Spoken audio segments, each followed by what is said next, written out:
Ya, halo pemirsa, apa kabar Anda hari ini? Langsung dari studio IDX Channel Jakarta, saya Prasetyo Wibowo kembali hadir dalam Market Review, program yang mengupas isu-isu yang menjadi penggerak ekonomi di Indonesia. Live streaming kami bisa Anda saksikan di idxchannel.com dan pemirsa, langsung saja kita mulai Market Review selengkapnya.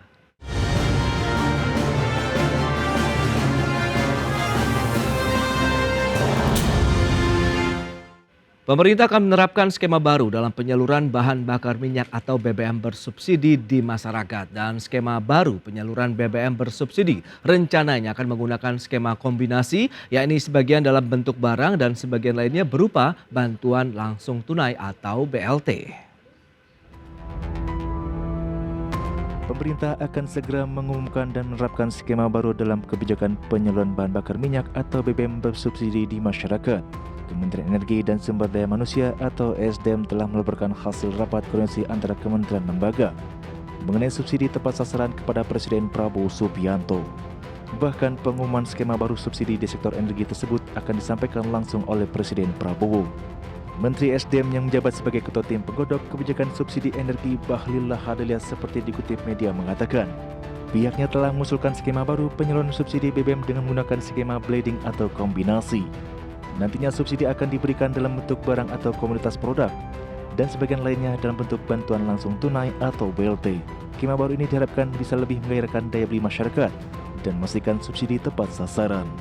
Meski demikian, Kementerian SDM masih menunggu proses pemadanan data penerima BLT dan juga penerima BBM subsidi dari Badan Pusat Statistik atau BPS. Hal ini guna memastikan proses penyaluran subsidi BBM yang akan diberikan kepada masyarakat tepat sasaran. Sementara itu, Kementerian Keuangan mencatat realisasi subsidi energi dan kompensasi energi hingga Oktober 2024 mencapai Rp254,7 triliun. Realisasi tersebut terdiri atas Rp139,6 triliun untuk pemberian subsidi energi dan sisanya Rp115,1 triliun untuk penyaluran dana kompensasi. Dari Jakarta, Tim Liputan IDX Channel. Ya, pemirsa, untuk membahas tema kita kali ini terkait dengan menanti skema baru penyaluran BBM bersubsidi, kita sudah tersambung melalui Zoom bersama dengan Bapak Yayan Satyakti, pengamat ekonomi energi dari Universitas Padjadjaran. Ya, halo, apa kabar Pak Yayan? Alhamdulillah, kabar baik, Mas Prasetyo. Terima kasih juga atas waktu yang disempatkan, dan sebelum membahas lebih jauh, review terlebih dahulu dari Anda Pak Yayan terkait dengan penyaluran BBM bersubsidi di masyarakat hingga saat ini sudah seperti apa? Apakah memang sudah tepat sasaran atau memang masih banyak yang bocor begitu? Oke, kalau misalkan kita lihat ya dan kita review itu sejak masa Presiden Jokowi, yang memang terdampak paling signifikan itu pada tahun 2016. Jadi pada saat itu sampai konsumsi BBM itu turun. Dan kemudian juga kita lihat pergerakan terhadap inflasi ya agak sedikit naik.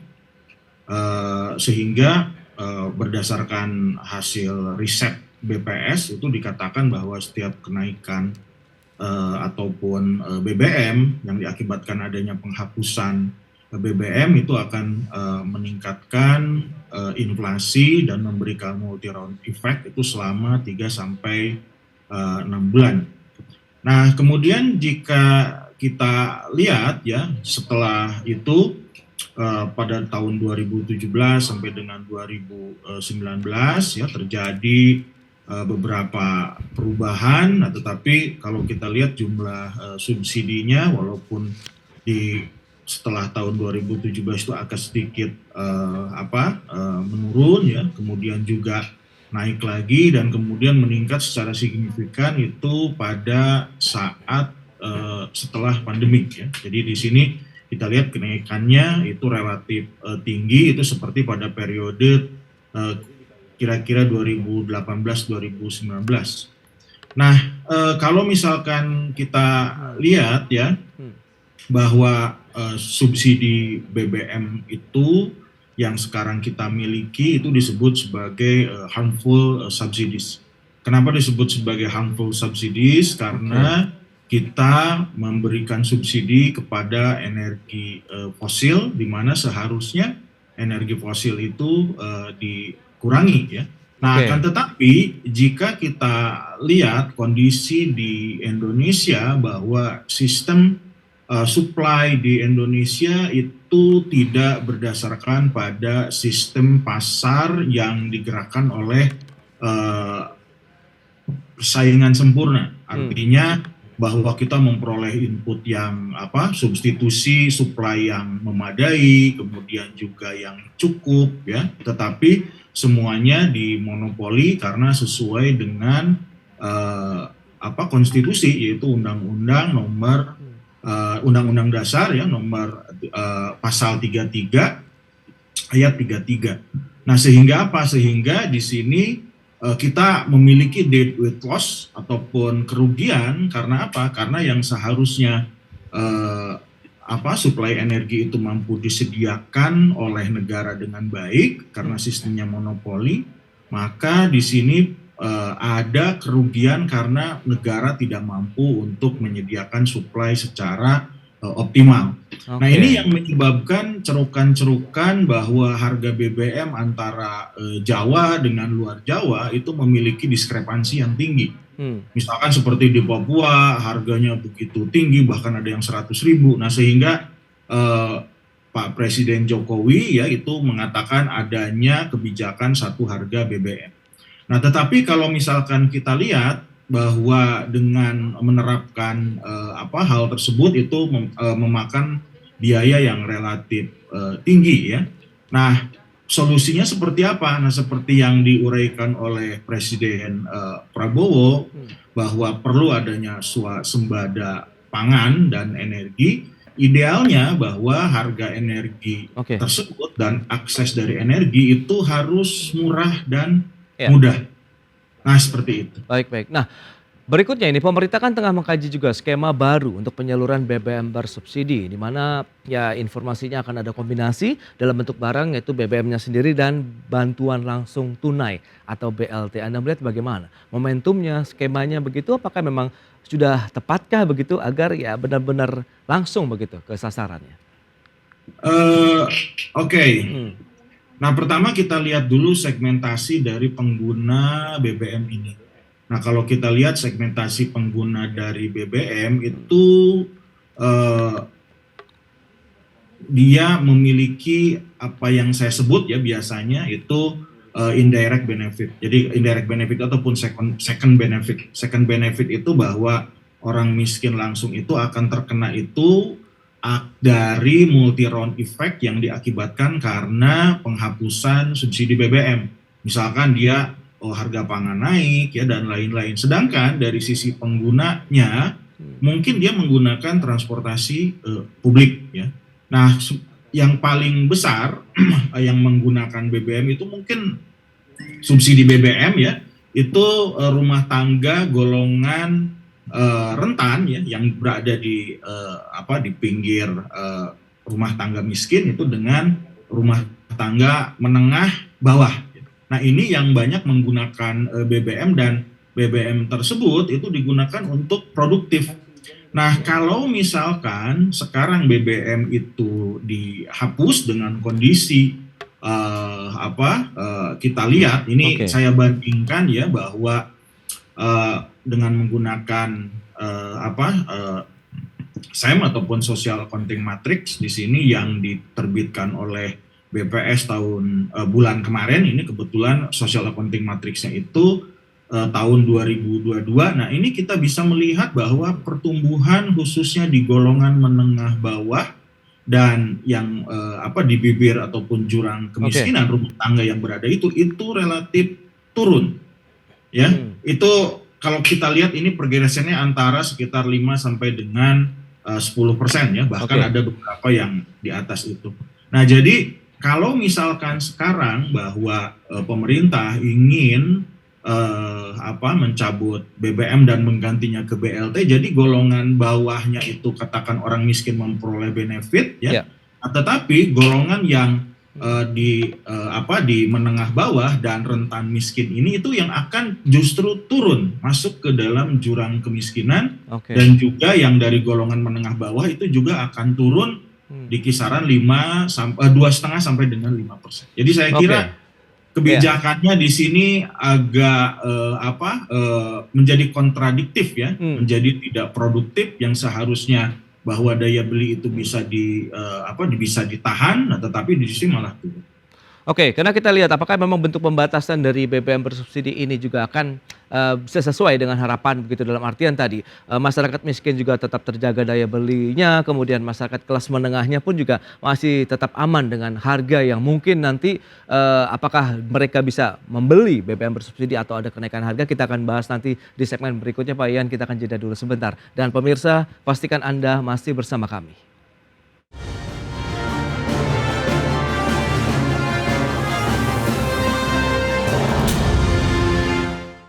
Ya, terima kasih Anda masih bergabung bersama kami dalam Market Review pemirsa, dan berikut ini kami sampaikan data untuk Anda terkait dengan realisasi anggaran subsidi BBM per 31 Oktober 2024. Data selengkapnya bisa Anda saksikan di layar televisi Anda. Kalau kita lihat di tahun 2023 realisasinya mencapai 13,32 juta kiloliter dan ada kenaikan. Kalau kita lihat di 31 Oktober 2024 dibandingkan dengan tahun lalu menjadi 13,47 juta kiloliter. Dan berikutnya kita lihat realisasi lifting minyak bumi. Ini data per semester 1 tahun 2024 mencapai 576.000 barrel oil per day. Sementara dibandingkan dengan budgetingnya ada 596,4 ribu BOPD. Ada penurunan. Kemudian dibandingkan dengan APBN 2024 mencapai 635.000 barrel oil per day. Jadi memang realisasi lifting minyak bumi ini belum mencapai target baik dari sisi budgeting dan juga APBN 2024. Berikutnya untuk proyeksi lifting minyak bumi sampai dengan akhir tahun 2024. APBN itu 635.000 barrel oil per day. Sementara ini juga masih belum mencapai target, kemudian budgetingnya 596,4 ribu barrel oil per day. Baik, kita lanjutkan kembali perbincangan bersama dengan Bapak Yayan Satyakti, pengamat ekonomi energi Universitas Padjadjaran. Baik, Pak Yayan. Ya. Baik, kita akan lanjutkan kembali Pak. Bicara mengenai realisasi dari anggaran subsidi BBM begitu, yang memang per 31 Oktober ada kenaikan dibandingkan dengan tahun 2023 lalu 13,47 juta kiloliter. Nah, bagaimana Anda melihat dengan apabila skema baru dari penyaluran BBM bersubsidi ini diberlakukan begitu? Anda melihat apakah nanti akan ada komposisi yang berbeda kah, atau Anda melihat lebih kepada dampaknya yang lebih luas begitu di masyarakat? Ya, kalau kita lihat ya bahwa fungsi dari lifting migas tadi itu hanya sebagai pendapatan bukan pajak ya, ataupun jadi dia masuk misalkan hasil dari penjualan minyak tadi, dan kita lihat bahwa tahun depan itu harganya turun ya, jadi sampai kisaran sekitar 70 sampai dengan 65 US dollar per barrel ya. Karena apa? Karena kita lihat bahwa dengan adanya Trump terpilih, maka stok supply minyak itu akan banyak sehingga nanti harganya itu akan turun. Nah, kalau artinya implikasinya bagi Indonesia bagaimana ya? Implikasinya bahwa pendapatan khususnya dari migas tadi yang kita jual ke pasar internasional itu akan turun juga ya. Jadi kemungkinan itu bisa miss. Nah, apalagi kalau kita lihat bahwa kita sudah mengoptimalkan dari sumur-sumur yang memang relatif sudah tua ya. Dan juga memang diperlukan adanya investasi dan eksplorasi baru. Kalau misalkan kita mengandalkan dengan teknologi yang sekarang, ini sudah beberapa kali pemerintah ataupun SKK migas itu miss ataupun meleset untuk mengejar target khususnya peningkatan lifting migas. Nah, kalau misalkan kita bandingkan ya hubungannya dengan subsidi itu relatif koneksinya agak jauh ya. Karena apa? Karena yang satu itu dari sisi dari sisi pendapatan, dan ketika pendapatan alokasi di kita itu bukan khusus untuk subsidi ya, enggak, tetapi kita untuk total pendapatan dan itu digunakan khususnya untuk belanja apapun. Nah, kalau misalkan untuk subsidi, nah ini merupakan bagian dari khususnya counter cyclical. Jadi karena tadi ya bahwa kemungkinan negara yang harus menyediakan BBM sementara kita mengalami kesulitan khususnya untuk melakukan substitusi fossil fuels. Oke. Dan dianggap bahwa fossil fuels ini itu relatif lebih murah ya dibandingkan dengan energi alternatif lainnya. Nah, sehingga kalau misalkan kita berbicara mengenai subsidi, kita sebetulnya agak relatif sulit ya untuk mengeluarkan ataupun tidak membiasakan bahwa harga BBM itu sesuai dengan harga pasar. Karena kalau misalkan kita lihat harga pasar ini, ya itu mungkin bisa ditambah sekitar 4.000 ataupun 5.000 rupiah ya dari harga yang sekarang harga keekonomiannya begitu ya. Betul. Oke. Nah, kalau kita lihat dengan upaya-upaya yang dilakukan saat ini kan memang masih menunggu ada pemadanan data juga nih terkait dengan kalau kita bicara mengenai skema BLT-nya, kemudian penerima BBM bersubsidinya ini seperti apa. Anda melihat terkait dengan data sendiri, apakah ini bisa menjamin juga bahwa nanti ya penerima BLT-nya pun juga sesuai begitu. Ingat ini kan pemerintah juga masih menunggu data dari Badan Pusat Statistik begitu, Pak? Ya, kalau masalah data ini memang tidak hanya khususnya untuk subsidi BBM ya. Saya kira misalkan seperti BLT yang sebelum-sebelumnya juga itu relatif sulit ataupun akurasinya terkadang ya kalau saya katakan kita di moderat itu ada sekitar 20 sampai dengan 30% ya. Itu tidak akurat. Nah, kalau misalkan kita BPS ingin mensurvei, nah survei mungkin bisa menggunakan data karena kalau tidak salah kita juga memiliki DTKS dan kemudian juga BPS itu memiliki sensus penduduk ya. Nah, tetapi kan kalau kita lihat jenis dari data sensus penduduk dengan data khususnya yang mengklasifikasikan kategori miskin dan tidak miskin, itu sifatnya data miskin dan tidak miskin itu survei, yaitu menggunakan data Susems.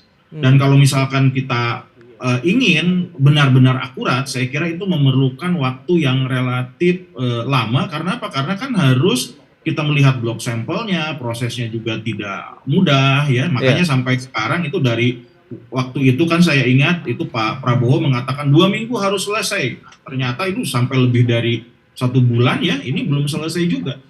Artinya apa? Artinya bahwa permasalahan data khususnya data miskin itu menjadi relatif sulit untuk di-match-kan ya. Antara data dari Kementerian Sosial yaitu DTKS itu dengan data BPS yang walaupun memang lengkap tetapi diperlukan effort ekstra. Karena apa? Karena harus mengidentifikasi dengan baik kategori miskin dan tidak miskin. Nah, ini apalagi kalau misalkan kita berbicara mengenai BLT. Nah, kalau kita BLT ini itu kan harus benar-benar pas ya sesuai dengan kategorinya. Dan kalau kita lihat ini memang agak repot ya. Jadi saya agak pesimis ya bahwa pemerintah mampu dengan segera untuk mengeksekusi terhadap kebijakan ini. Baik, lantas sejauh mana sih dampak penerapan skema baru ya? Apakah nanti menggunakan kombinasi ini juga terhadap kondisi sosial dan ekonomi masyarakat? Kita bahas lagi di segmen berikutnya Pak Yan. Kita akan jeda dulu sebentar dan pemirsa, kami akan segera kembali usai pariwara berikut ini.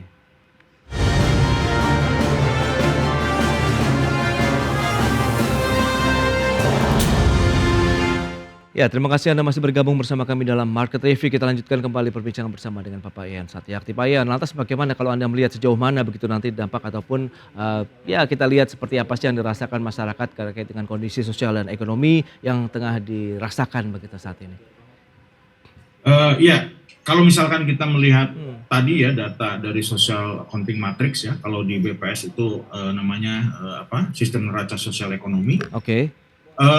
Kita bandingkan ya antara 2016 dengan 2022, memang kalau misalkan momentum pada saat ini itu sepertinya masih kurang tepat ya. Karena apa? Karena kita lihat daya beli dan kemudian juga kondisi ekonomi masyarakat itu relatif turun ya akibat adanya economic loss sesudah pandemi. Nah, kalau misalkan katakan kapan waktunya yang tepat ya, kalau berdasarkan hasil studi yang saya lakukan bahwa ketika misalkan economic loss itu mulai recover, itu Indonesia itu akan berada di kisaran 8 tahun sampai dengan 10 tahun dari 2020. Jadi kalau misalkan kita berbicara mengenai stabilisasi ya berarti kita akan relatif stabil, daya beli kita itu akan kembali, yaitu di kisaran sekitar 2028 ya, 2008, 28, 27 sampai dengan 2009 lah sekitar itu. Oke. Nah, kalau misalkan kita lihat kondisi dengan yang ada sekarang, berarti apa? Berarti kita mungkin recovery-nya baru sampai sekitar ya 70 sampai 80 ya. Nah, kalau misalkan subsidi ingin diterapkan, mungkin 2 tahun yang akan datang. Bahwa subsidi ini itu mampu untuk kita terapkan, sedangkan kalau misalkan sekarang bahwa subsidi ini kita cabut pada saat ini, itu justru tidak akan meningkatkan kesejahteraan masyarakat ya, tetapi justru akan menurunkan kesejahteraan masyarakat. Bukan artinya bahwa saya tidak setuju penghapusan terhadap harmful subsidi ya, saya setuju aja, tetapi kalau misalkan kita lihat momen yang tepat pada saat ini itu kurang tepat karena apa? Karena kita masih dalam kondisi economic loss akibat pandemi. Sehingga kebijakan tadi bukan menjadi produktif tetapi menjadi kontraproduktif. Pak Ian, tapi kan dasar pemerintah adalah memang karena penyaluran BBM bersubsidi yang terjadi saat ini dinilai tidak tepat sasaran begitu Pak Ian? Ya, kalau misalkan kita berbicara mengenai argumen tidak tepat sasaran ya itu sejak tahun 2000 mungkin ketika sejak zaman Pak SBY hingga sekarang pun itu sudah tidak tepat sasaran ya. Bahkan kalau tidak salah Pertamina itu mengatakan bahwa 90% itu tidak akurat ya. Nah, kalau misalkan itu dilakukan mungkin tahun 2019 itu udah dicabut ya dan lain-lain.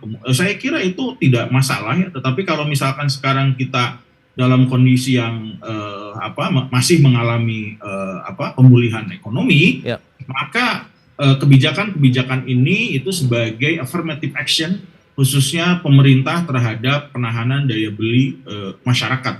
Dibandingkan misalkan bahwa pemerintah ingin menghemat dari sisi kebijakan fiskal, karena kalau kita lihat fiscal space dari pemerintah ini itu memang relatif agak berat ya.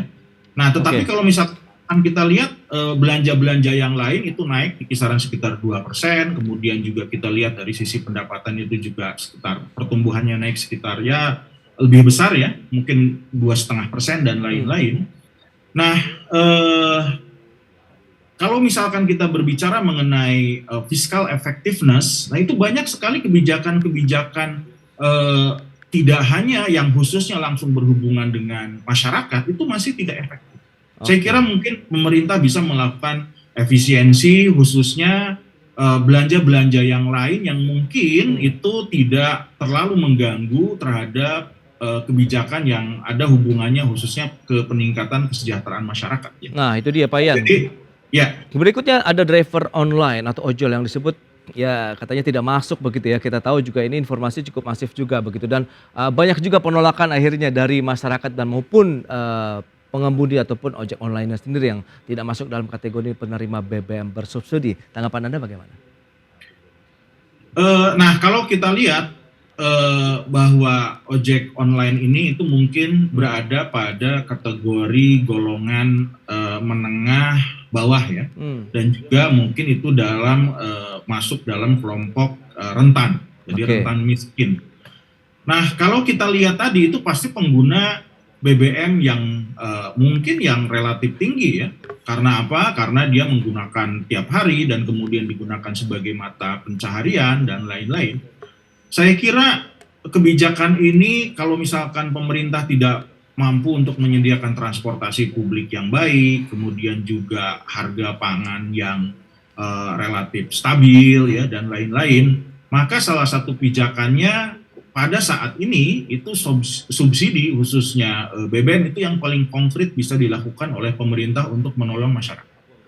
Karena apa? Karena tadi ya multi round effect-nya, kemudian juga langsung bisa mempengaruhi terhadap daya beli. Saya kira pemerintah mungkin kalau saya menyarankan agar tetap sesuai dengan mekanisme yang sebelumnya yang saat ini ya saya kira. Karena apa? Karena itu akan membantu terhadap menahan daya beli masyarakat dan kemudian menunda khususnya kebijakan ini mungkin tahun depan atau tahun depannya lagi ketika pemulihan ekonomi itu bisa Hmm. dilakukan. Karena apa? Karena fiscal space yang lain itu juga masih bisa dicari.